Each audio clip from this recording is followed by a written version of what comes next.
Hello, I am that Weems guy here once again for first person safety, and joining me in a moment will be Spencer Keepers, and Spencer will introduce himself at that time.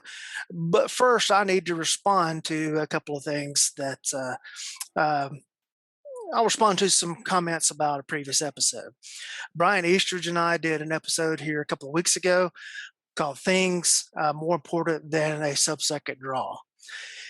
And that has generated some commentary. Most of it has been very well done commentary. I very much appreciate it, as does Brian. We enjoy the conversations that are taking place. But there are a few people who, quite frankly, have assigned things to Brian that neither one of us said. And they've assigned those things to us, and then they're commenting on the things that they're saying we said that we didn't. So first, I want to clear up the fact that neither Brian and I said anything that's even remotely close to skills not important. And we said nothing about competition. Brian is actually has an NRA distinguished rating, which you can only get through competition. So obviously he's not anti-competition. I don't shoot matches much anymore just because I don't have time. But neither one of us is against competitive shooting, and we're also neither one of us is against skill. Now, one of the commenters that, quite frankly, is completely missing the boat of what we said has made the statement of, if you don't have a sub-second draw, then you're not qualified to comment on skill. So let's talk about skill for a moment. Well, this is an advanced rating pen from the Rogers Shooting School in Ellijay, Georgia. It's mine. I earned it. This is just one of the belt buckles that I have earned from Dave Spalding Handgun Combatives. I think he has given like 34, 35 of these. I have 2 of them. This is one of my casino coins from Tom Givens. One of them. I have more than one.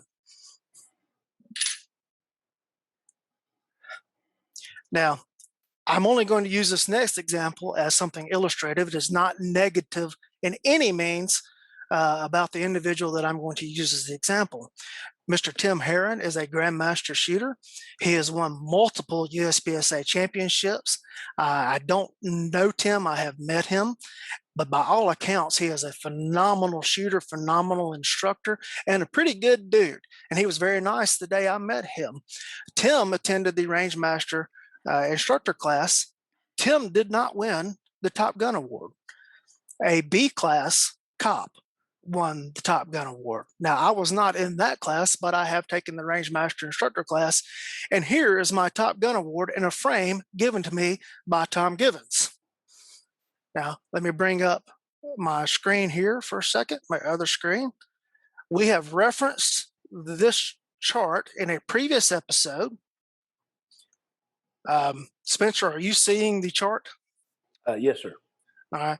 We have referenced this chart in a previous episode that John Hearn and I did on building motor programs.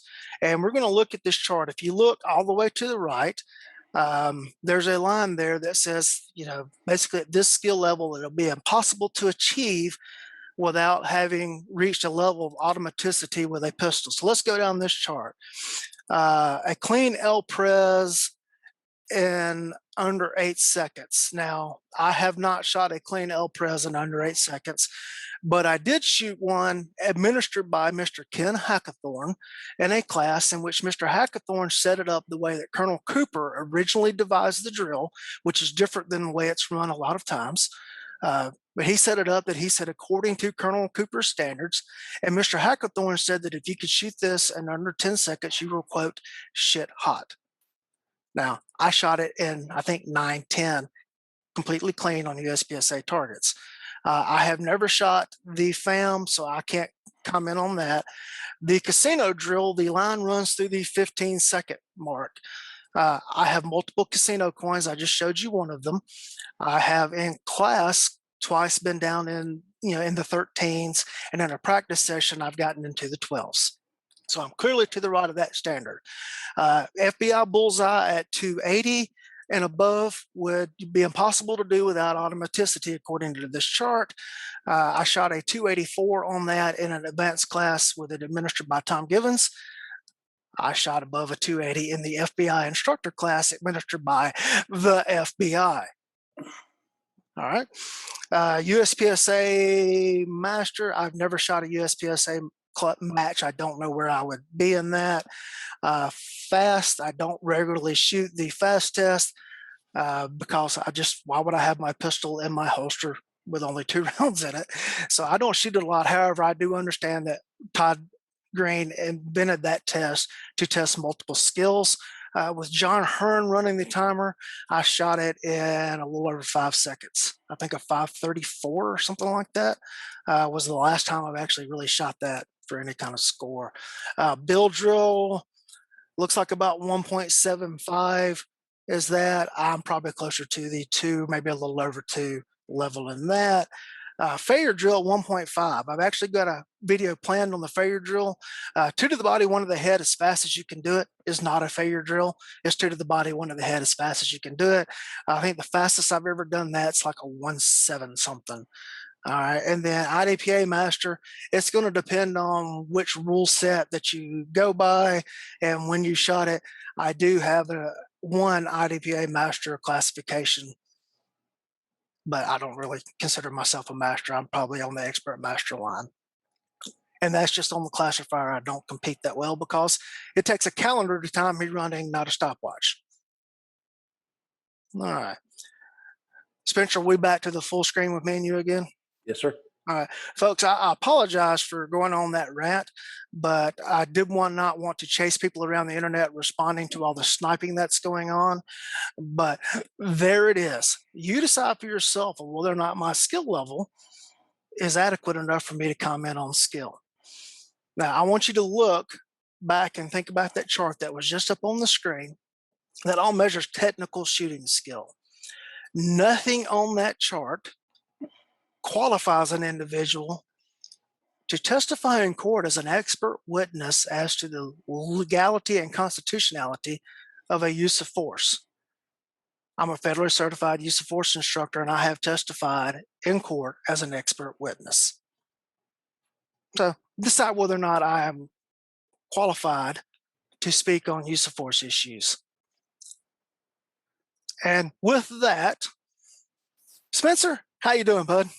Hey, brother. Doing good this morning. Looking forward to this.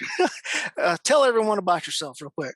Again, Spencer Keepers. I have been a lifelong student of the gun to some degree. You know, I was raised around guns. I have hunted all my life. I think the first hunting trip that I was taken on, I was 18 months old.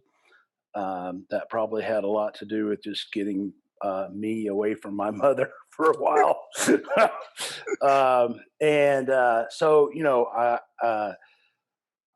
I grew up in that context. I've worked in the gun shop slash pawn shop, and I was the guy that thought I knew everything about guns because I grew up around them. You know, you don't have to worry about me. Been around guns all my life, which is the scariest thing a trainer can hear. And probably back about early 2007, I took my formal, like, beyond concealed carry class, and I had something that I had always wanted to do. I took that literally hook, line, and sinker, and I devoted, you know, however long that's been now, the last 14 some odd something years of my life to understanding what it meant to be a professional with a firearm. I have carried a gun since I got out of high school. I hope the statutes of limitations have ran out on that. So I have a lot of experience of carrying a concealed handgun on my body. And I think that's going to be relative to what we talk about today. Beyond that, I have several instructor ratings. I'm an instructor myself. Teach nationally across the country to some degree. Um, I am known as a good shooter, whatever that means. I'm expert on the fast.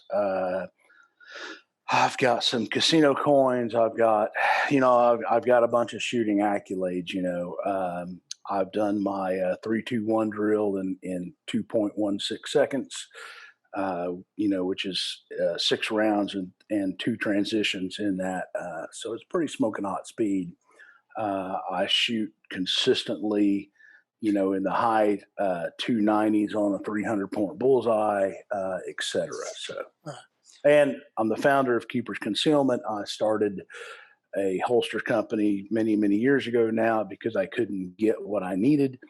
And I have really kind of found my niche as the appendix guy. Masad Ayub wrote an article about me and said that I was the high priest and master of appendix carry. So I believe I'm a leader of a cult.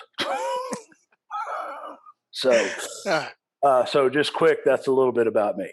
and the first time the Rangemaster TacCon did the 16-man shoot-off, Spencer was one of the 2 finalists. He lost to Gabe White, who was one of only 2 individuals alive ever to have shot a perfect score at Rogers from concealment.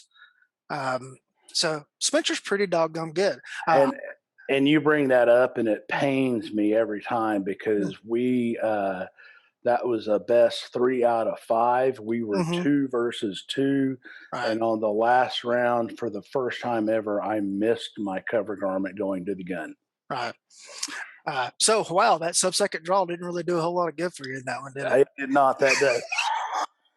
Or at least that time. It did the other 2 times, but not that one. Oh, and if it qualifies me to speak, I was in that 16-man shoot-off along with people like, I don't know, Ernest Langdon, who, by the way, got eliminated in the first round of the 16-man shoot-off. I made it to the second round. Now, Ernest is a much better shooter than I am. I just bring that up for illustrative purposes because the internet is judging me, Spencer, and I must point to every accolade that I can possibly come to. Well, and here's another take on that is I guess Cooper's. Oh, and I did not eliminate Langdon. Somebody else did. Um, if you go to the next year when that happened, several of the top 5 didn't even make it into the shoot off, including the first year's winner. Correct. Yeah. Correct. And including the second year's backup. Yeah. The guy that eliminated me from the shoot off that year, I think lost in the semifinals of that match. He won the match this year, and he's the other guy that has shot a concealed perfect score at Rogers. Yes. Yes. All right. So that's the kind of companies we're walking in here. Okay. Right. And again, this is for the people that are judging us. All right. So Spencer and I had a conversation on Friday on the phone, and we decided we would do this podcast episode to kind of address some of the things that are hot on the internet right now, and just to kind of phrase, codify some terms. We're going to use technical for the pure, technical skill of shooting a firearm, and we're going to use application for the actual use of that firearm in a self-defense situation or a law enforcement tactical sense, a military tactical sense, etc. So technical and application, and I think I'm going to name this episode "Where Can Technical and Application Get Along?" Right. Or something to that effect. Spencer, what thoughts you have to start us off with on that? So, it seems to be the buzz as of lately, and this is, this was brought about by a Facebook post that I made of the sub-second draw versus decision-making skills. So technical versus application, right? And we all view things through the lens of our experience. So for me, I am very much a technical shooter, and I teach technical shooting to its highest essentially to its highest level from concealed carry. And, and that's kind of my favorite and if my forte, right? If you've got a guy that's got a 1.7 draw stroke from concealment, I'm the dude that likes to take that guy from 1.7 to sub-second, right? Hmm. Um, now, in that, I've also got a big background for a civilian. Now, a lot of this stuff is hard for a civilian to get in really good force on force scenario training, where the application of the firearm really comes into play. I did a class called EDP. Uh, Basically, every year it's been held except one until now the late William April has passed away, and that class was run by William, Tom, and Craig. William April, Tom Givens, and Craig Douglas. And in that class, you shot technical skills, you shot application skills in a force on force scenario, and then you listen to William talk about the mindset of you and criminals and et cetera.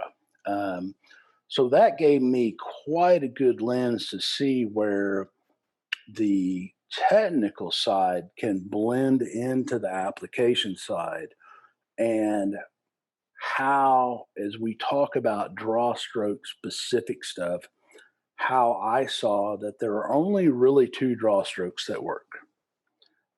There is as fast as you can get the gun into play. Now, I'm going to say something that's probably going to take a lot of the internet into a tizzy.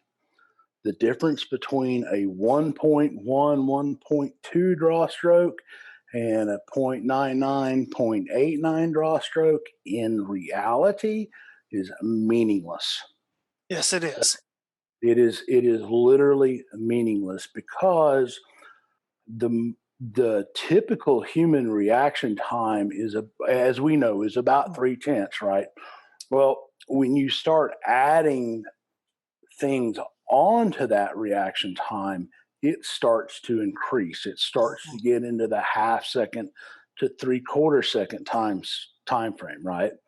Yeah. So if by happenstance I draw my gun in a very fast, robust manner and start applying hits to bad guy, he really can't make a difference in his response time between my 1.2 draw stroke and my 0.89 draw stroke, right?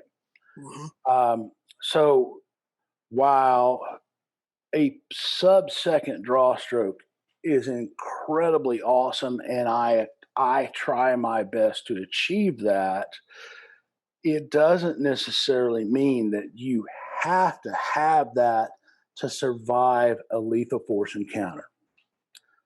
The other draw stroke that I saw used time and time again. Now, mind you, I spent about 4 of those years being a role player where I was actively the bad guy, and that was incredibly great because I learned a lot from doing that on what actually works, right? Because this was set up as about as realistic as you can get it, right? Um, when I would walk up and sneak up behind somebody and stick my gun in the back of their neck and say, give me your shit," um, they really had a couple of options. They could try and fight out of that, or they could comply. And the ones that would comply start handing me their wallet, keys, whatever, and then surreptitiously draw their gun and start fooling me full of lead worked 100% of the time if they did it correctly. So that's why I really come down to there are two draws that work. There's a get the gun out right freaking now, and there's some form of a stealth draw. And anything in between those, if you hesitate, if you telegraph, if you do any of the picking that we call it, because one of the things the shooting community, especially the technical guys, are horrible about is verbal agility in a lethal force situation, which is where all the other guys, especially law enforcement, that deal with people on a, domestics on a day in, day out basis. You may get called how many domestic calls would you get called on in an average day? Oh gosh, I hate to give a number, and that's going to be jurisdictionally Correct. specific. I work in a county in which we have a lot of upscale housing and a lot of rural housing. There are no public housing uh, complexes in my county. There are not really many multifamily multifamily housing complexes in my county. So I like to say that our houses are far enough off the road, far enough apart, well enough built that the neighbors don't hear the screaming. So, so we don't get the level of domestics that say somebody working in a typical city might get, Right. but we get quite a few a day. Quite a few a day. Yeah. Now let's compare that, the verbal making skills from quite a few a day, Hmm. to the verbal agility skills of the average USPSA grandmaster. Right. How many of those a day do you think they get? Probably not any unless they're also a cop. Right? Probably not any. So that is something I think that we talk across. Well, let me back up and rephrase that. Since it was couched as a domestic situation, yeah, going in to handle a domestic situation, you would only be doing that as a cop. But as a private citizen, you're going to interact with people all day long, and Correct. you could interact with the guy that's furious at the fast food place. Um, because an order got messed up. We had a lady get mad and throw marinara sauce at the guy at Little Caesars the other day because she Oh, got cold marinara instead of hot. So oh if you no. were a private citizen in that situation, you might would have to interact with that. So Right. I do want to be, across the board even with this. Well, and that's true. That's a great point because Mhm. um, we do need to be able to handle those situations. All right. I was out for a walk with Cooper sitting here in my lap last night, and there were two people out in the park that I lived nearby, shouting obscenities at one another from 10 yards apart, and I was just like, oh gosh, I hope I don't have to get involved in this. Mhm. I just want to walk my dog and go home. Um, but the more of those situations that you can get involved in, especially in a good written force on force scenario, the Mhm. better. And the faster your mind can think through those things, um, the less you really have to the less you have to really decide to depend on the gun. All right. And I see that from a lot of technical shooters, is that gun is a solution to their problem. Where in in a event where you don't know if the person is a shoot yet or not, the most important thing you can have is verbal agility and awareness. Right. And the difference one there too is that you as a private citizen had the option to turn around and walk away or to cross to the other side of the road and continue on down the road. Whereas if I was working and I came along that, I would be obligated to go make contact with that situation. And Right. that's where I would be forced to use that verbal agility. Um, and so I will add that I do think there is a third draw, and that would be a draw to ready with verbal commands. And I would agree with that Yeah. 100%. 100%. Right. I guess where I was breaking down was, you've made a conscious decision to shoot, Yeah. and those are two of the shoot draws. Right. There absolutely is an incredibly beneficial draw to a strong verbal command. Right. Tom Gibbons said at one point in time years ago in my learning is, criminals are not afraid of guns. They are afraid of people that are determined to use guns. If you read Scotty Reetz's writings, And if you don't know who Scotty Reitz is, Scotty is a retired LAPD guy. I do believe, and I'm just going on memory here, 5 on duty shootings. And yeah, Scotty writes about and talks about a good draw to a ready with verbal commands will very likely end a deadly force situation without having to actually use deadly force. Now, I don't see that happen on square ranges in matches. Right. And Right. I have my students practice that in my classes. And in a graduation exercise that we do, I actually document that Oh, nice.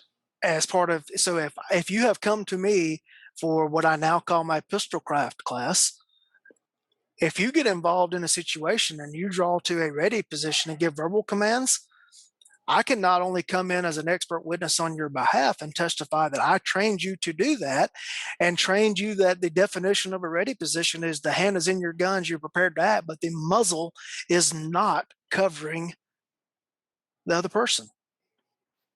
And I had that documented in your training. And that's the difference that you get in training from someone who understands the legality and the constitutional use of force issues from someone who is a high level technical shooter but doesn't know anything about the legal environment. Yes. Yes. And here, interestingly, it's just been a year or two ago that you could actually do that in Oklahoma and not commit a crime. Right. The way the Oklahoma statutes was originally written is if you draw your gun, you are actually legally obligated to Hmm. shoot the individual. Hmm. Now, as stupid as that is, and Yeah. I've been against that, through the whole thing. Because if you draw your gun and the dude turns and starts running away, it doesn't mean that you have to chase him down and shoot him, right? Probably shouldn't. Probably shouldn't. Well, I'm not even going to, I'm going to remove the qualifier. You shouldn't. Yes, yes, absolutely, right. Um, but there again, when we talk about the ability to run the gun, you know, I'm not against people learning how to run the gun as fast and efficiently as they can. In Exactly.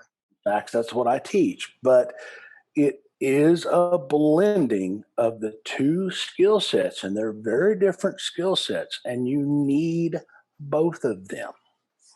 Um, I will actually assert that the better your technical skill, the better your decision making is likely to be.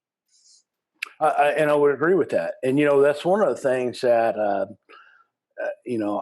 can't tell you. I mean, I have this, Lee. I've Mhm. trained with literally the proverbial who's who's. Right. For many years, I hosted people, and let's put a little number on that. um, I have typically hosted people at the Oklahoma City Gun Club for the vast majority of time. They charge a $25 range fee per class to non-gun club members. Hmm. I have raised over $10,000 in that endeavor. So you can do a little bit of quick math and Hmm. realize that I've spent a lot of time doing that, right? Right. Um, and the the difference in that, and this is one of the things, and I think we talked about this. This may be as good as any time to bring this up. Um, the the average civilian needs to be a little conscious on who they receive their training from, Right.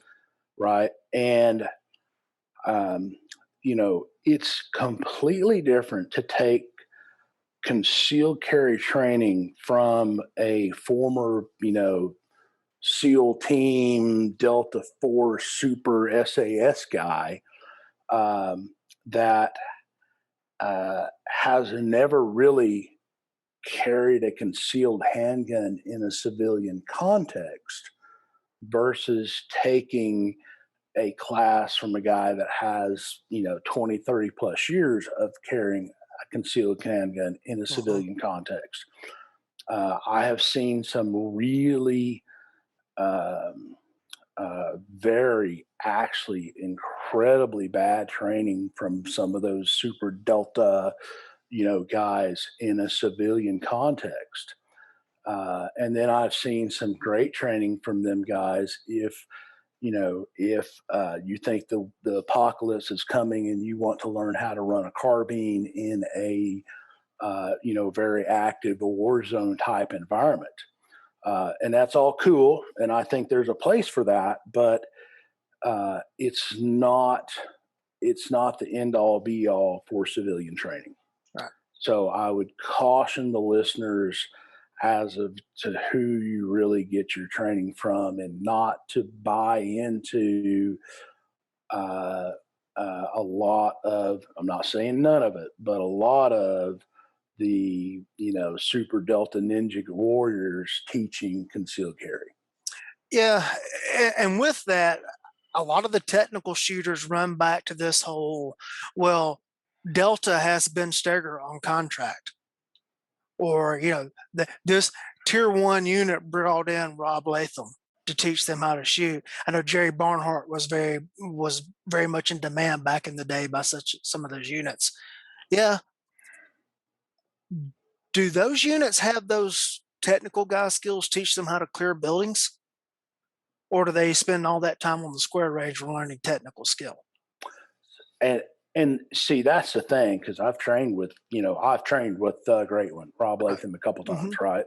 Right. I actually have his phone number. We text randomly, Right. but there's a huge difference between the application of those skills. I teach very technical skills, right? Hmm. But now, what I want the students to understand is, now that I've taught you these technical skills, integrate those skills into your tactics, Right. your everyday life, etc. Because you have to have the blending of both. Because uh, in a prior conversation you and I had, it's, both of us, we talked about the first time that we put a sight on a human body, and we both had different reactions to that. Hmm. And that's a real thing. But that's one thing that good force on force training, and unfortunately, there seems to be less and less of that on the market today. But that's one thing good force on force training can kind of get you through, Right. where you can actually really start to see the ramifications of just being a technical shooter. Because if you have a technical shooter that says, as we talked, you should clear your house with your finger on the trigger because it's faster, that is the recipe for the most disaster you could ever have. Yes.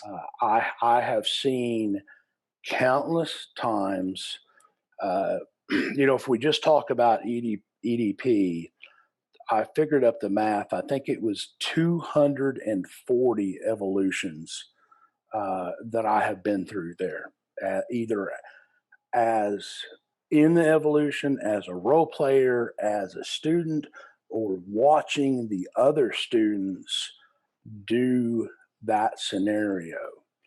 And time and time again, I have watched a quote police officer badged placard run through a scenario, and because he had a gun as his hand or a badge, get the living shit shot out of him by the role player who is a civilian. Now, the ramification of that in that scenario is don't do that.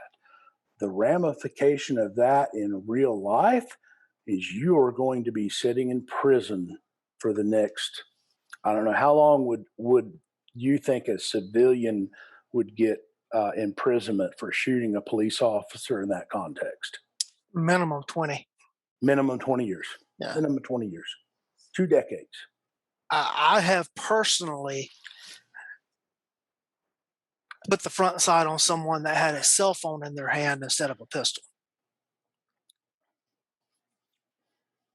Yeah. Thank goodness I didn't shoot. Right. Now, Right. there's a lot of backstory to that situation. The vehicle that this individual was in was described as being at the scene of a shooting earlier that night, like a couple of hours prior to that situation. And indeed, that vehicle had been at the scene. I ended up was responding to a fight call, and this vehicle is fleeing that scene. And I'm like, oh my gosh, that's the vehicle from the shooting earlier in the night. I light it up. The individual jumps out of the passenger seat. I draw to ready with a verbal command. The individual did not immediately comply, and I'm going from ready to front sight, center mass of him, finger going to trigger, when all of a sudden he decided, you know what, that guy means it. I better lay down, Yeah. and laid down, Yeah. and I did not shoot him. You know, I have talked to, I don't want to put like an exact number on it because I can't, but I bet in excess of 30 or 40 officers that have relayed that story. Mhm. And it hasn't been a time, it's been multiple times. Yeah. And, that's actually one of my affinities for the DASA handgun is, a lot of those guys were actually running DASAs and they were halfway through the hammer, the trigger stroke, Mhm. watching the hammer fixing to fall when the dude was like, oh, that guy means business. I'm sorry. Yeah.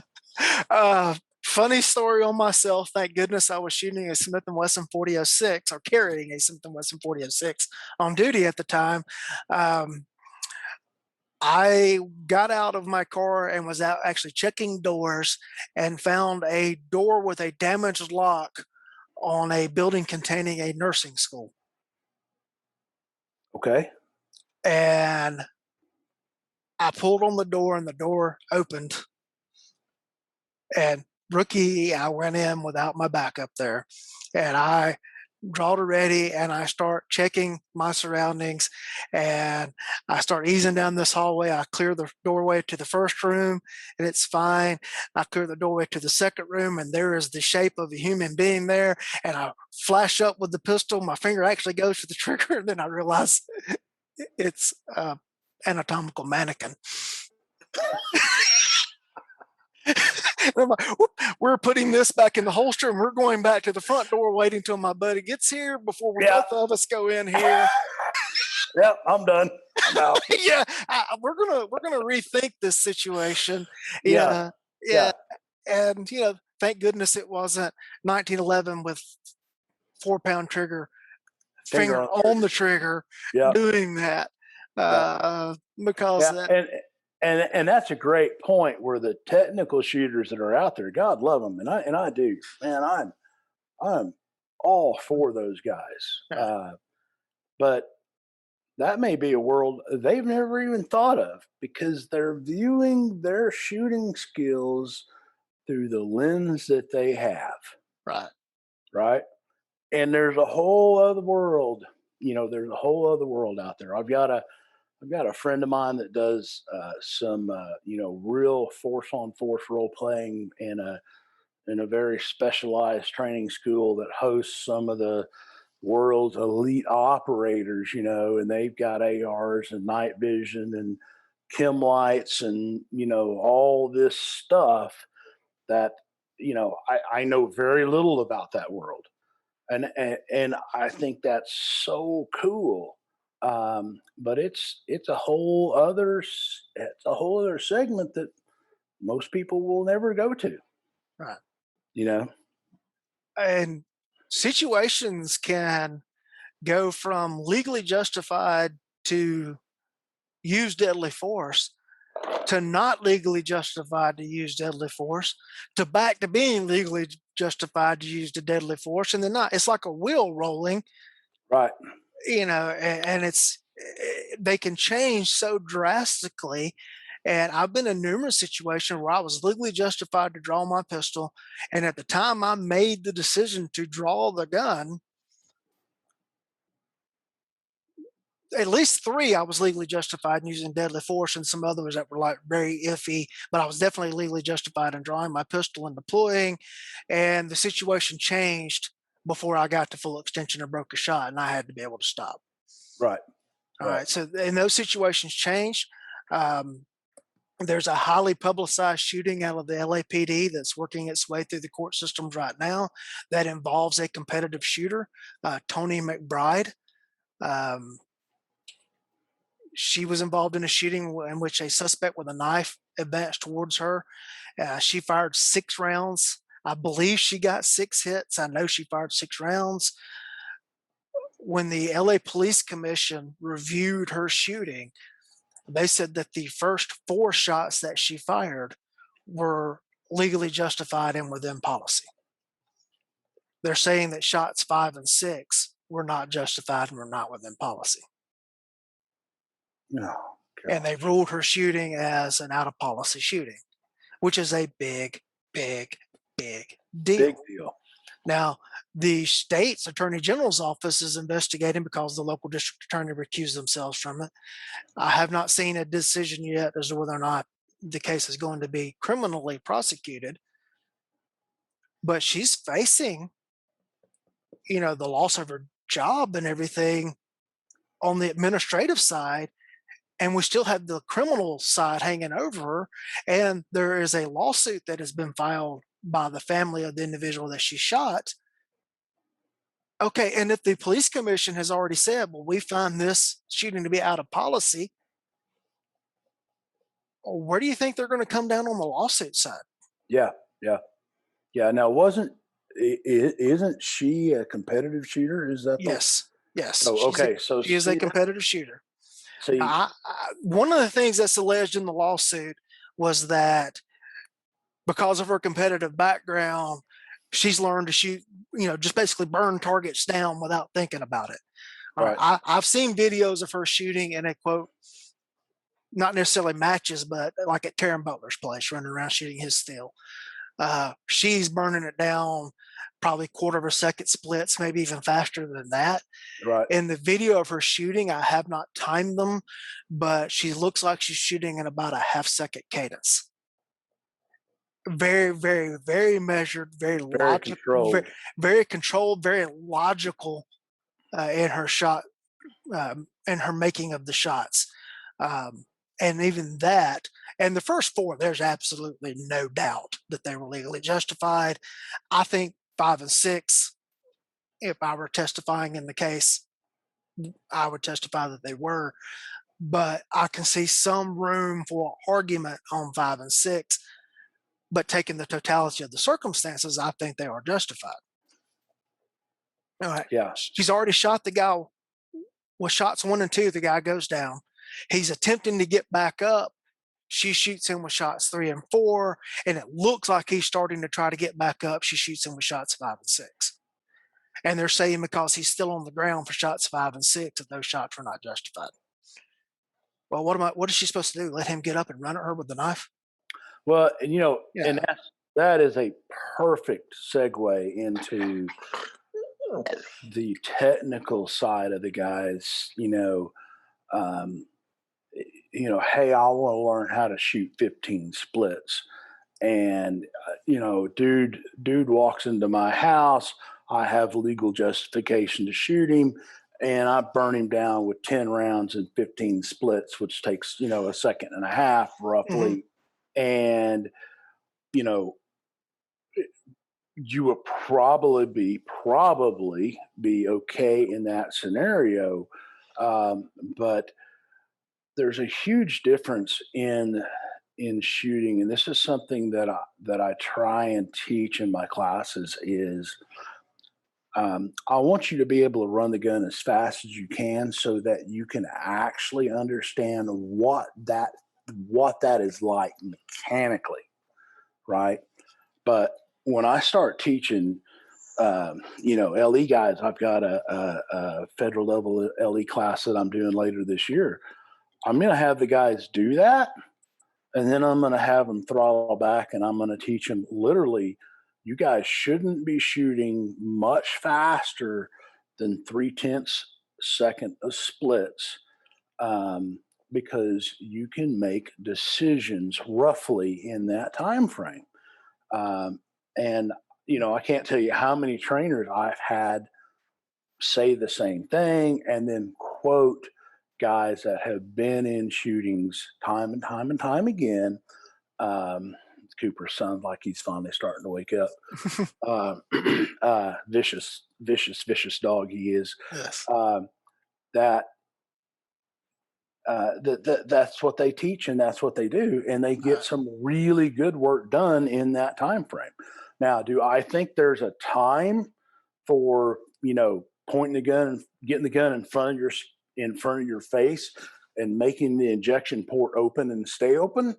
There probably is in some self defense scenarios, um, but that may be very situational dependent on who's in that self defense scenario and what it is. Right. Um, the average human reaction time to a known stimulus is a quarter of a second. Reaction time plus movement is response time. So we usually incorrectly use the term reaction time when we should be talking about response time. Correct. All right. Um, one of the grandmaster shooters that was commenting, and he's not one of the problem guys we're talking about. Um, said that, well, I can process information in a quarter of a second. Yes, I absolutely do believe that you can process information in a quarter of a second. What I don't believe you can do is stop a shot that you've already started in a quarter of a second. Because when you process that, because here's the thing, for you to recognize that the situation has changed, it's at least a quarter of a second, probably longer, because we don't know how to measure an unknown stimulus, Right. but at least a quarter of a second, but probably longer. It takes the same amount of time to stop an action that you've already started as it does to start an action, because the neurological chain there is the same. So if you're running along at quarter of a second or faster splits and the situation changes, you're probably not going to be able to stop shots that you are decided.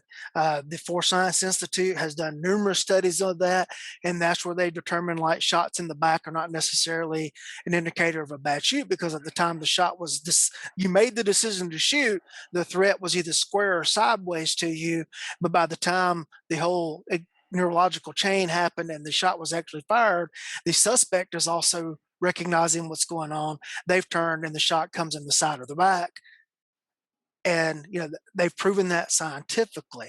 Right. One of my guys, who was a 1207 casino drill guy, one of our deputies, was involved in a shooting. Which is fast for the people that don't understand that drill. Very Right, fast. very fast. I think he's number three, 3 or 4.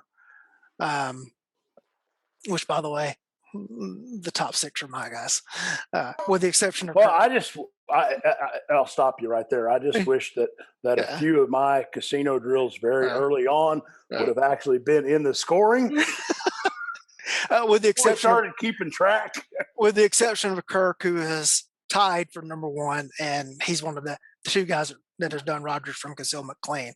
Uh, Luckily, but I beat him in the. I'm going to mm, brag just a second. I beat him in the 20-year anniversary. I actually took the top shot of that. yeah, You know the reason I beat him in that drill? what's that? Because when he went to get his next 7-round mag, he drew a 17-round mag. And he just kept shooting to the point he was like, he Yeah, stopped and he was like, kind of looked at Tom and was like, I don't know mm, what to do. yeah, and in that match, I shot a 13 something casino drill, which is to the right of that 15-second level on this chart, by the way, because we are having to qualify everything that we say. Right. With our Right. skill level for this one. Yeah. But anyway, back to the deputy shooting, the 1207 casino drill guy. Um, he fired 4 shots. Shot number 1 hits the guy. Guy immediately goes down. Shots 2 and 3 go over the guys he's following. It's like a scene from The Matrix. He's fine. I, And then shot 4, the deputy is attempting to pull off because he's realized the situation has changed, and he fires shot 4, and it goes through a dresser. Okay. If your child is behind that guy, you if they get shot by you or the bad guy, it's really not much difference other than yeah, the fact that, well, you're going to have to, there's a difference because you have to live with it, but they're right. still just as shot. Now his splits in that shooting, I'm sure if we went back and measured them, probably down around quarter of a second. Yeah, yeah. That's the point I want to talk to just real Right. quick. You talked about the grandmaster that says, hey, I can make the distinguish between, when a target is shootable and I can stop in a quarter second. And I bet they can stop in faster than a quarter second. And I have done drills where I have Mm, done that. But the listeners need to understand to be a USPSA grandmaster, especially on the guy that we're talking about, mhm. he's not just a USPSA grandmaster, he's a grandmaster of the grandmasters. Right. The things he can do with a handgun are not human Right. in any any standpoint. I mean, he can do things with a handgun. And again, we qualified me as a shooter. He can do things with a handgun that I can't comprehend. Right. Right. So it's a little, it's not a little bit, it's incredibly biased Right. for him to say, hey, I can do this. So if I can do this, anybody can do this. And Right. that is absolutely positively Right. false. Right. But Exactly. but we as humans love to put our feelings, our beliefs, our abilities on other people. Hmm. I've had some, I've had 3 joint replacements. I've had 27 other surgeries roughly since then. Before then, I live with fibromyalgia, and people say, "Well, you should be in jujitsu." Well, my body just literally can't handle that, and they say, Right. "Well, you just don't understand." No, you really don't understand. Hmm. Right? Nothing pains me more really than not being in jits because I loved it, and I hope someday maybe to get back to that. Right. But the notion that a grandmaster level can transition to say a no shoot target or a target that disappears or whatever and process that information is completely irrelevant to Right. the average cop, the average shooter, the average Joe Blow citizen. Right. It just is. So Yeah. the And listeners need to understand that. right. And to quantify for those that aren't familiar, if I understand the USPSA ranking system, to make Grandmaster, you have to shoot at least within 95% of whatever the best score on that particular classifier is. I do believe that is And correct. then you have to have And shot that's it. over a period of time. That's not Right. just like a one-off thing. Right. You've got to do that time and time and time again Right. before you're promoted to the rank of grandmaster. And I think you have to shoot at least 6 different classifiers before you actually earn a classification. Is that correctly? Um, you and Something I along the both something along those something along lines. those lines. I Right. can't quote that for sure, but yes. Right. So you are to get that level of grandmaster level shooting, like I say, you're shooting at least 95% of the best score that's ever been shot on a whole range of drills. And and you could probably compare this to a master level golfer. Right. The grandmaster has his gun in his hands doing shooting or dry work or cleaning or manipulation countless hours a day. Right. Now, Mhm. let's transfer that to the average concealed carry holder who took a uh, concealed carry class that last in my state, it lasted 8 hours. They had to shoot 50 rounds. That's not for score. All they literally have to do is demonstrate to me that they were, quote, safe gun handlers, right? Hmm. And that's it.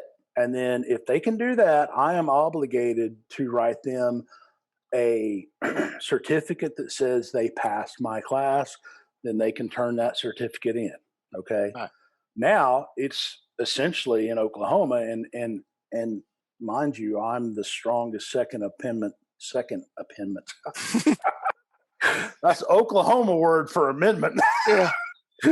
um, supporter that there is. If you look at me as a Second Amendment supporter, I literally think you should be able to take a fully auto short barrel AR, put it on a single point sling, walk through the airport, get on a plane, fly to Washington D.C., and tour the White House, and no one can say anything to you about it. As an instructor, that's a completely different viewpoint, and you know Hmm. this, right? Right. So it, it's a little bit.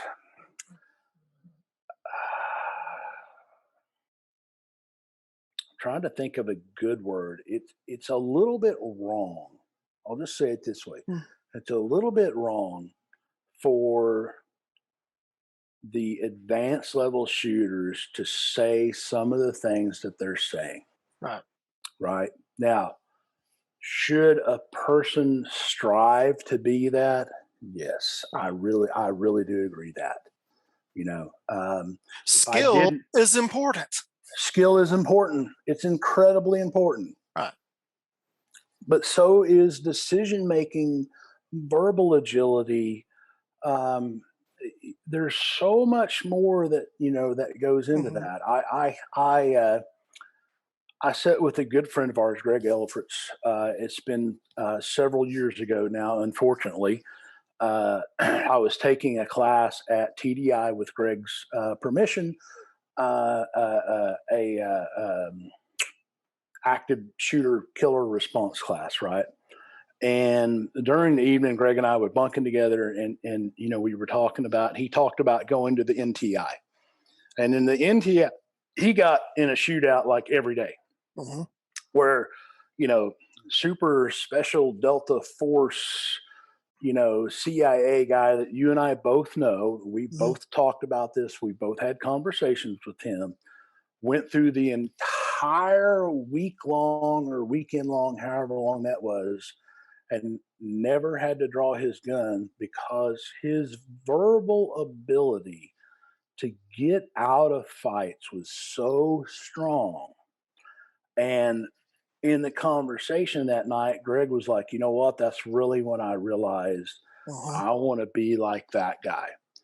Yeah. And I think that's like, if a civilian came to me today, or frankly, anyone, and said, the world is a dangerous place and I need skills to protect me, the first thing that I would tell them is to learn verbal skills, Hmm. not go get a gun. Yep. But the progression of mindset doesn't work, and this is, we've kind of weaved off into another area here, but the progression of mindset that I see doesn't allow people to do that. Right. They have been so integrated by society and TV and movies and media and their you know parents and grandparents and everything. Something as bad is about to happen to you, go buy a gun. Yeah. Or leave. Yeah, yeah. Obviously that, yeah. Yeah. But it's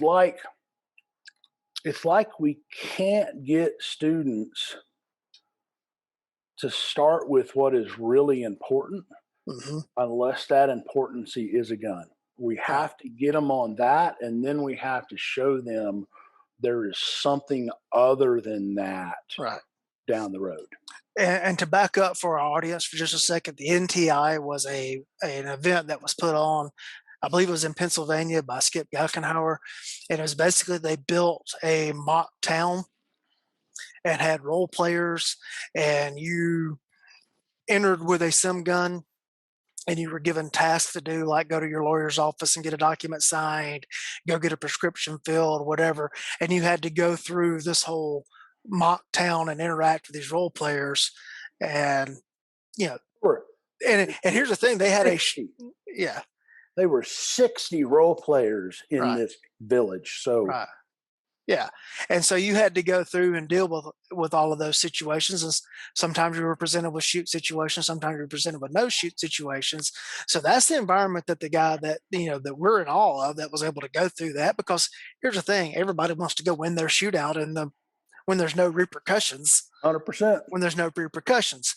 Now, I have not been anywhere near the number of high risk warrant services as a big city cop has.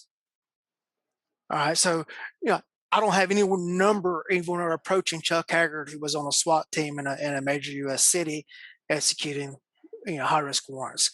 I have been on a number of them. Yeah, I've been on more than a few, but nothing approaching those levels. I have never been on a high risk warrant that the people in the house that we entered were walking around with X's or guns painted on them to indicate whether they were shoots or no shoots. I've never been and seen that happen. I've been to yes a number of domestics, again, not like what a big city cop would go to, but probably more than the proverbial average person would have gone to. Yeah. How many domestic situations have you responded to that you weren't actually involved in, Spencer? Let's see. Let me think about that. That's a big zero, Right. So right? yeah, yeah. I have responded to domestic situations. None of those do the people have X's and guns painted on them, or X's and knives to indicate, or they're one color target for a shoot, one color target for a no shoot. Right. Right. I've never been at the fuel pumps at a gas station filling up. Oh, since I'm talking to an Oklahoman, the Quick Trip, you know, filling up, and like everybody in the parking lot and everybody in the convenience store, was designated as either a shoot or a no shoot. Right. All right. But that's the world in which I carry a gun, and the world in which I'm trying to teach people how to operate to carry a gun.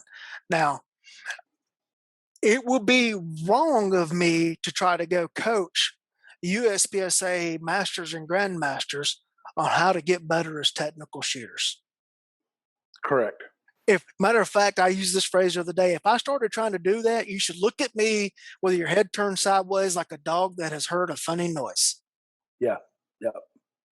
That same standard applies is if all your knowledge is in technical shooting, don't be trying to give legal advice for carrying a gun or 100%. how or the application of the carrying of the gun. 100%. And this is something that you and I talked about offline is both camps Right. need to really understand that we're on the same side. Oh yeah. We are. And one has knowledge and the other one has knowledge. And instead of talking across one another and saying, well, if you can't this or you can't that, or if you haven't this, is not helpful to our cause. Right. Our our cause is to have a well-trained, well-regulated community that is armed, that Right. understands its legal realities that are out there. Right. And I hate it. I hate it when we start bickering amongst ourselves. And you and I Right. have talked about that, Right. right? That's Right. that is just the Second Amendment is for everyone. Right. I want my gay pot growing friends to be able to protect their pot growing with a firearm. I mean, Yeah. to just to some degree, right? Because Right. it's now medical marijuana in Mm-hmm. Oklahoma. You know, so we have way more in common than we have against one another. So let's just try and focus on that and make both sides better. Let's Right. have let's have the technical skill guys Right.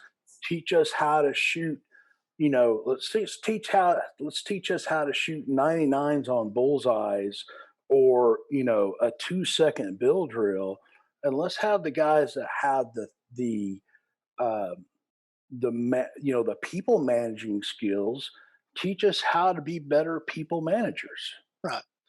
To go back to what you were saying at the beginning of this episode and to the whole crux of what Brian and I were trying to get across, we'll marry these two together here.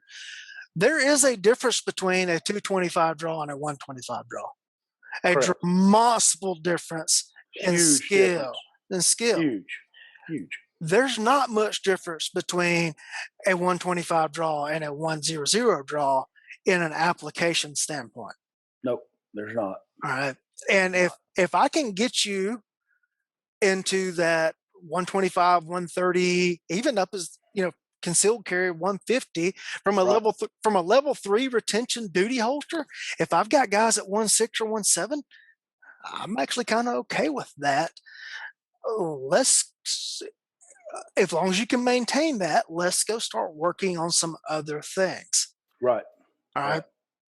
I have, for the internet record, executed a .89 draw from a duty holster, and I have a grandmaster by the name of Eric Lund that will raise his right hand and testify and swear before Facebook that it happened. He saw it happen. I want to train with that dude someday. Okay. Yeah. Eric saw it happen. He was there. Now, that was back when I was actually working consciously on my draw skills. I was actively shooting IDPA and some other things, and I could do that. I do not have a consistent draw even approaching that now.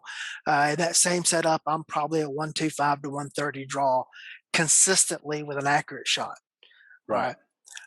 I'm fine with that. Yeah. And But I've spent more time on my 25-yard shooting than I ever did back then now, and I shoot much more consistently from 25 yards than I did when I could pull off that .89 draw. And I would rather have in an ideal world, yes, I could pull off the sub-second draw and have the 25-yard shooting. 100%. In an ideal world, yes. But as long as I can maintain, say, that 1-3 draw, I'm happy to go work on other things. Right. And that's what Brian and I were trying to get across. Right. And you and I are in absolute agreement. Now, having said that, I will say this. I think there may be a little more emphasis for a concealed carry holder to have a faster draw than your average law enforcement officer, right? And I base this on this is not all the time by any means, but some of the time, I'll just say some of the time, you guys go into situations with some knowledge of, hey, that's Joe Blow. He's got 3 felonies, known to be armed and dangerous, whatever. We go into the situation with literally zero knowledge as the situation outplays. We can't introduce a firearm into the situation until we have, or at least you better, until you have a legal right to do so. I have been threatened with a deadly weapon. At that point in time, I can introduce a firearm into it, right? So I think there may be a little more emphasis on a concealed carry holder to have a little faster draw stroke, right? Now, but again, all those other factors play into that scenario. If I can talk dude down and get out of that scenario, that man, you win every gunfight you're not in. Great. You just set me up for something right there without knowing you were doing it. And I'm going to agree with that point with the caveat of as a private citizen, you should be watching and trying to recognize the situation so that you can leave and 100%. escape. I'm going to refer to him as Gary G because I don't want to say his full name. Who he's an Intel guy. You know who I'm talking about. We've talked about him already. Yeah. And many people in the application world know exactly who I'm talking about right now. Yeah. Last Saturday morning, I had a phone conversation with Gary, and he wanted to ask about something law enforcement related. That's why we had the call. And we got on this topic of the whole sub-second draw thing. And Gary's point was, if I recognize a situation 4 seconds ahead of time, does that mean I have a negative 4 second draw? Right. Right. Right. Yeah. And recognizing is cool. You know, how do I say this? Because I agree with Gary 100%. Mm-hmm. Right. I mean, and for those that are watching and listening who don't know, Gary has been all over the world in situations that people like us cannot fathom. The number, when I talked to Gary, I actually had lunch with him and got to see his office a number of years ago, or a few years ago now. It's been if you want to talk about like a been there, done that, like just incredibly wrapped around national intelligence. You know, the guy was on the list of who figured out where Saddam was. You know, I mean, he's worked in the Middle East, all that. Gary's own admission that he quit counting at about 80 gunfights that he had been in. Right. There's a well-known fictional character that's been in a bunch of movies by an author that kind of duplicates Gary's life, and I'll just leave it at that. I have often said that same thing. Right. He's married to a doctor and lives on the Eastern Shore. And his doctors, his wife's, his wife is a doctor, and her friend is the wife of an incredibly well-known author and movie critic. And we all know there's a guy out there in TV land that mimics Gary's lives. Anyhow, which I think is just so freaking cool, right? So, you know, for him to say that, you've got to listen to that. Now, the other side of that I will say is, I want to briefly talk about the security of ability. Okay. And what I mean by that is this: if you're a jujitsu black belt and you're walking the streets, and let's say you're in a bar having a good time, having drinks with your buddies, because that's what happens, and you get the average, you know, drunken, high testosterone male that starts the monkey dance with you, there is absolutely no fear and no reservation in your heart about what is going to happen to the outcome of that fight. Right? I mean, unless you run into another black belt who happens to be, or you know, maybe brown belt who happens to really be a good boxer, that happens to have having more fights than you, etc. You know, the average, which there's only like, I think about 3,000 Brazilian Jiu-Jitsu black belts in the world. The outcome of that fight is predetermined. Right. Right. You know, if dipshit runs into Paul Sharp and starts issues with Paul's going to finish that, no questions asked. Or if you're an Oklahoma football player and your brother, and you start messing with two BJJ guys in a bathroom in a bar in Oklahoma City, right? Yeah. Somebody pulls out a cell phone and records that. Yeah. You know, But the other side of that is, say you're a concealed carry permit holder and you have perfect use of your firearm under legal precedence and that you're okay to use that. I mean, you think about, put this scenario out there. You think about the dude that jacks Gabe White up at a gas station with the Brinko, or Hmm. Noriko 25 or, 32 Raven or something like that, right? Hmm. The outcome of that fight's already determined, Yeah. right?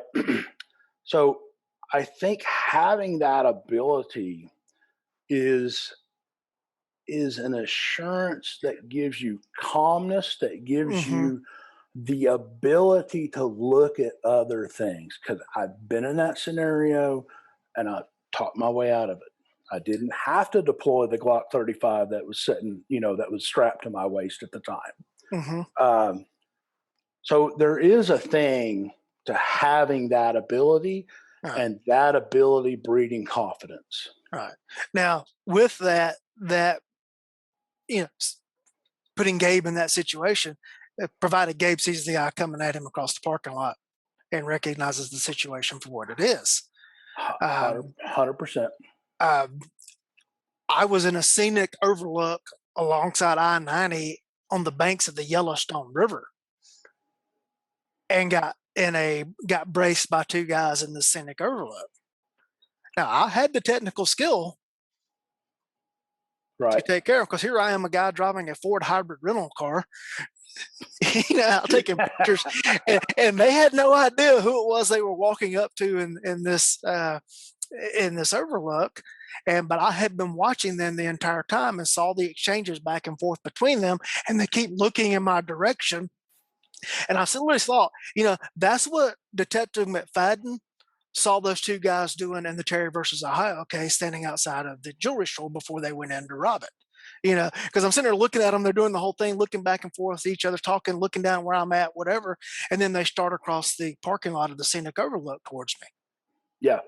And I just turned square to them and said, no. And that's all I said. And they both stopped, hands up, back up to their Hey, car. Their wrong car. dude. We now understand the rules of the game. Thank you for Yep. explaining them to us. Yep. And we don't want to play any longer. Yep. Right? Yeah. Because I recognize that situation for what it was. Right. Right. Well ahead of the need to use the technical skill that I have. 100%. You know, uh, I can think of two instances just really quick. One was on my honeymoon with the ex. We had a dude in Canada, uh, uh, the late William April talked about thin slicing, right? Mhm. And like, I can't tell you for certain, but what I can tell you is this dude was or is becoming a serial killer. Um, and I just know that because of the way he parked his vehicle to block us in, the way he tried to manipulate our movements. So many clues and different things happened, but I was able to recognize that. I'm in Canada, I don't have a gun on me. Mhm. I was able to recognize that, and I was able to reposition us with the ex-wife, completely clueless at the time, and got us out of that. So I finally clued her into what was going on, but we got out of that situation with nothing happening. Right. um, in other instances, I had just had, and this is one of the reasons I talk about why I'm not a big J-frame fan. Not that I'm really not, but I like high capacity. I walked, just had a knee surgery and a shoulder surgery a week apart from one another. This was a few days after the shoulder surgery. I walked out to get the mail.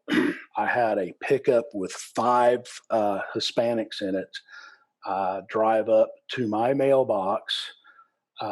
And there were several verbal cues that went on between the driver and the three guys in the back. They moved from one side of the truck to my side of the truck, crouched, ready to, kind of spring. Now, mind you, I couldn't fight at all. I mean, I couldn't even walk, let alone fight. Um, I had a J frame in my left front vest pocket, and when all that went down, my realization was that if this really went down, I was going to shoot the driver in the face first because he was the boss, and just kind of see where the other 4 rounds went. But luckily, I was able to, without any verbal communication, indicate him that I was not the dude to mess with, and went on. Um, did I have the technical skills to deal with that? Absolutely. Mhm. But in that situation, the soft skills, as we talk about, were far more important. Yeah. And, that's where we keep going back to. There's way more to the application side of the house than the pure technical skill. Yes. And none of us, Brian nor I, nor Brian nor Wayne Dobbs, in an excellent interview that Brian did with Wayne on the On Duty Off Duty podcast, or Spencer or I are here saying today, none of us are saying that technical skill is not important. Correct. But we are saying that when you have a reasonable level of technical skill, that there are other things that you need to start spending your time on and focusing on them. Yes. And trying to get from that 1.2 draw to getting to that 0.99 draw is probably not the best use of your time. Yeah. Now I will say this. It's cool. It's cool, and this is something I Yeah. do want to say. Yeah. Everybody tries to do it, Yeah. right? I mean, we both have admitted Hmm. that we spent time trying to do that. Yeah. But we've also spent time doing other things. Yeah. The difference between a 1-2 draw and a 0.99 draw may be 30 seconds with a real technical shooter instructor on, Hmm. you're doing this, stop doing that, start doing this, etc. I hear Brian Hill does a really good job of that. I think I do a pretty decent job of that, and many others. Um, but if all you're doing is trying to figure out how to go from 1-2 to 9-9, and you're not contemplating situational control, managing unknown contacts, well scripted force on force. Do you know anybody you would we keep harping on that, or I do. Do you know anybody you would suggest on that, For force on um, force. for force on force, other than like maybe Craig Douglas's AMIS or ECQC? Oh, well, first thing I'll say is one of the detractors, that questioned some of the stuff that was said in the video with Brian Eastridge and I, on his webpage has the first thing on it is a review of a Craig Douglas class. And so I just asked him, did Craig time any of your draws? Yeah, right. Yeah. The best, bar none, the best force on force class that I've seen running around in the private sector world is call Ren. Okay, and Yeah. I have taken some stuff from Carl, and it has been spot on. So, Uh, yeah, yeah. I would definitely recommend that. Um, Now, I want to also throw a shout out here to John Murphy, and Murphy's take on this goes well into what we're saying here. Murphy talks about windows, Yes. and you need to know what your skill set is, because if you only have a 1 second window to do something and you have a 1-7 draw, then that's not the time to try to execute that draw. Yes. But if you see a 3 second window open up and you've got a 1-7 draw, then maybe that's when you would try to execute that 1-7 draw. Yeah. But that's got to be an absolute positive, sure 1 second draw, not a 1-7, 1-7 when everything goes perfect for you. I was Yeah. doing a demo in a class in which Spencer happened to be at, demonstrating my signature test for which the details are conspicuously scanned. It's so hard I can't even say it. And I was doing a demo in a class in Oklahoma, and I swept my open front concealment garment and the wind blew it closed on me. And I vaguely remember that. I did not get my draw in the time in which is needed to successfully shoot that test. So I did not have that draw speed that day in those Yeah. circumstances. Yeah. Murphy does a really good job of teaching thinking with the gun. Yes, he does. And he is going to time your draws in that class because he's going to present it to you in that context. And it's FPF training. Go on Facebook, go on Google him, and find where he's traveling around the world in an RV teaching classes now. Excellent, excellent, excellent material. But he's also going to teach you about verbal agility. He's also going to teach you about the use of less lethal tools and all sorts of other things other than just the gun is the hammer and there's your nail, go hit it. Yeah. Yeah. Yeah. I'd back John up. I actually took his class here in Oklahoma when he was here. It's highly educational, especially for the folks that need like an all-around course. It's one of the best. And I also want to say for the people that just can't get over the 1 second draw thing, you're basing everything on the notion that one pistol round is going to stop your problem. I hadn't intended to actually bring that up. Unless it's a central nervous shot that turns off the computer for good. It's not. That shooting that I discussed earlier where the one guy got hit, went to the ground, and the other 3 shots went over him. When he hit the ground, his blood pressure equalized and he came back too. Straight. Yep. Yeah. Now, 1 shot put him on the ground, but then he came back. Yeah. One of the things that I encourage our listeners to do is take their defensive firearm and go hunt deer or especially hogs with it. Yes, hogs. I have killed a number of hogs with my Glock 35 and my Glock 34. And guess what? All of them had in common. I shot them once, maybe twice, and had to go look for them. They all ran. So let's say in one instance, which was so cool. I was guiding a guy from San Francisco, and we had a group of hogs run across the truck in front of us, and I threw the truck and bailed out and shot 2 of the hogs, and he was in the truck just in absolute bewilderment, because he didn't know I was armed, didn't know where the hell I went. But both of those hogs were not anywhere approaching the size of an average human male, and both of those hogs ran in excess of 50 yards before they piled up. Now that's several seconds. So the idea that while I'm not against the sub 1 second draw, and I believe it will help, it's not going to be the final solution. Right. I will add to this though, through a bunch of videos that I have watched, surveillance videos, people that I have talked to, is the vast, vast majority of time, the first person to get hits wins. Yes. Yeah. The first person to get quality hits wins. Yes. Yeah. Yes. Yeah. Yeah.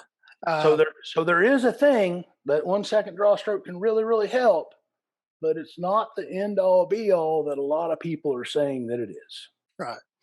Now, to go along with all this, and I just thought of this as we were talking, in 2020, I ran an experiment at the Rangemaster Instructor Reunion. Now, to attend the reunion, you must already be a Rangemaster certified instructor, which means you've already shot at least a 90 on the FBI qualification and at least a 90 on the range master qualification and pass the written test with at least a 90. So to even attend the event, you had to be at that level. And that class is no joke. Right. Which, by the way, again, no slam on Tim Herron, but he's a grandmaster and he didn't win Top Gun at the class. Right. All right.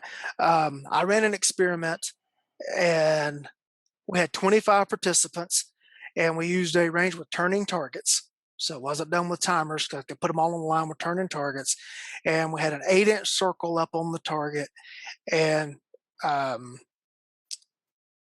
the first round of this was when the target's turned, you had to draw and fire one shot into that 2-inch circle in and under 2 seconds because it was on turning the turn and they were gone in 2. Of these instructor level people, only 19 people has advanced to the second round on that.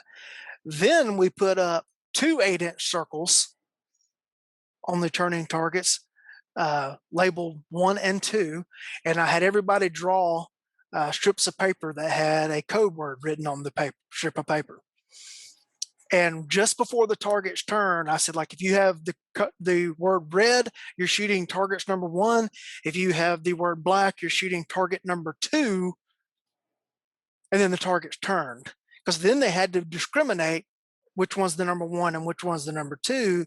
And of the 19 people who advanced to that round, only 17 people made it in under the 2 seconds. And so, only 68% of the people that started out in the test completed it. Right. Right. And these are all high-level shooters that are well beyond the average proverbial or typical proverbial gun owner walking around in the world. Oh, 100%. And then of the 19 that made it to the second round, only 89% of those passed the test.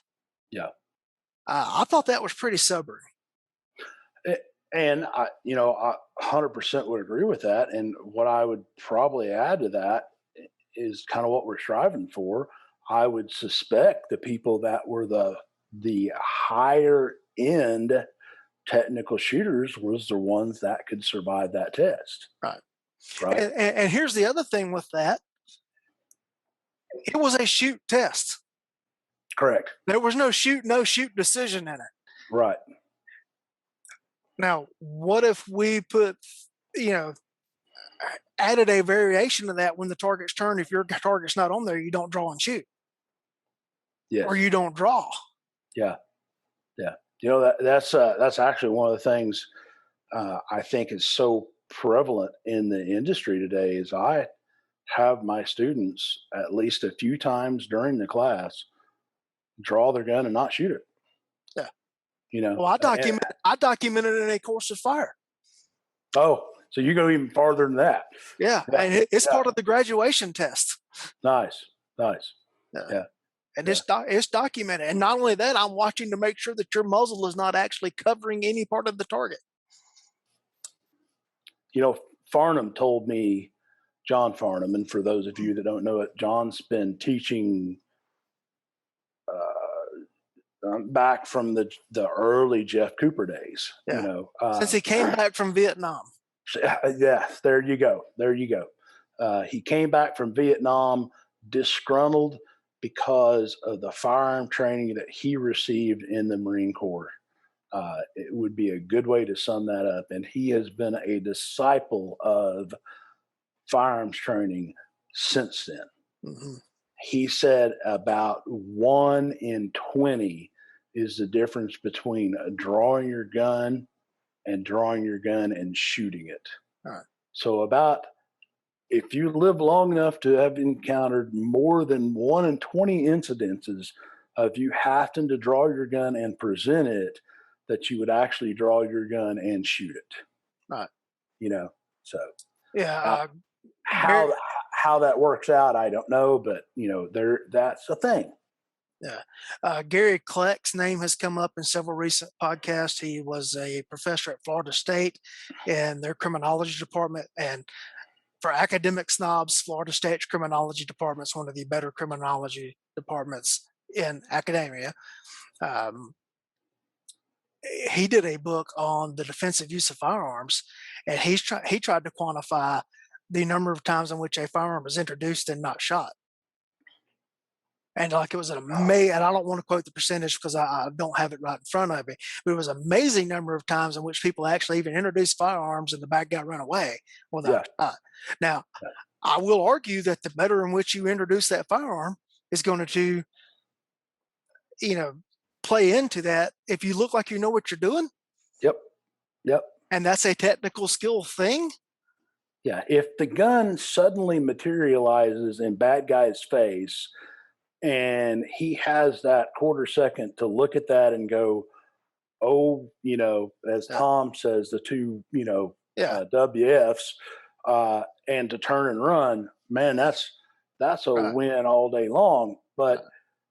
this where a sub 1 second draw could be the absolute best thing you could ever do, as long as that sub 1 second draw wasn't a draw to that sub 1 second. As the dude realizes that, start to turn and you shoot him in the back as a civilian, that's going to have huge repercussions on you.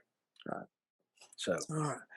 Well, we've been going for quite some time here, and I think we've checked all the boxes that we wanted to talk about today, plus a few more. plus a few more. Plus a few more. My standard wrap up question: is there anything that you would like to address that I didn't ask you about? I actually want to scan my notes Sure. really quick just to make sure that there's not anything pertinent that I didn't talk about. Um, While he is doing that, I have been told by the professionals that you should do a call to action in every recording, and I sometimes remember to do that. If you are liking this product, please subscribe to the YouTube channel or like it on Anchor or give it a good review on any of the podcast formats in which you are listening it. Please share the links with your friends on social media and try to help it grow and keep it going. So there's my call uh, to action. Now back to Spencer. uh, the one thing I think I will leave with people is, um, be nice to one another. Mhm. Have develop skills outside of your wheelhouse. Try and do the things that make you uncomfortable. You mentioned John Murphy. Just in his pepper spray demonstration, it made me uncomfortable because it's not something that I typically practice, right? Mhm.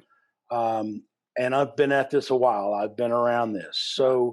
So do the things that make you uncomfortable and don't disregard the other side Mhm. as the way this is kind of shaping up, right? Right. The technical shooters shouldn't disregard the thinking shooters. The thinking shooters shouldn't disregard the technical shooters, because it, as we've talked about now for probably well over an hour, Yeah. it is a blending of both. You need both skills, so learn both skills. Right. Uh, So some other recommendations in that area. Chuck Haggard does a lot of great work in um, recognizing situations, and then between a harsh word and a gun, everything that comes in between that. Chuck likes to work in that area. Great training, agile training and consulting, I think is his business. yes, that's But if you correct. just Google Chuck Haggard firearms training, you'll find him. Yep. John Hearn is now out on the road with a class called Cognitive Pistol, in which you're going to have to do decision making. You're going to have to apply the technical skill to stay with the terms in which we're using today. Take John's classes. I, John's and I John's and been on I the show. You can go back and listen to some of the stuff we've talked about. yeah, uh, you know, John and I have been at each other's throats since we met, and I love John for that. Um, In a good way, you've been at each other's show. Absolutely, 100%. Uh, I have taken his class. I highly recommend it. I learned some things. As mhm. bad as I hate to say that pine cop taught me something.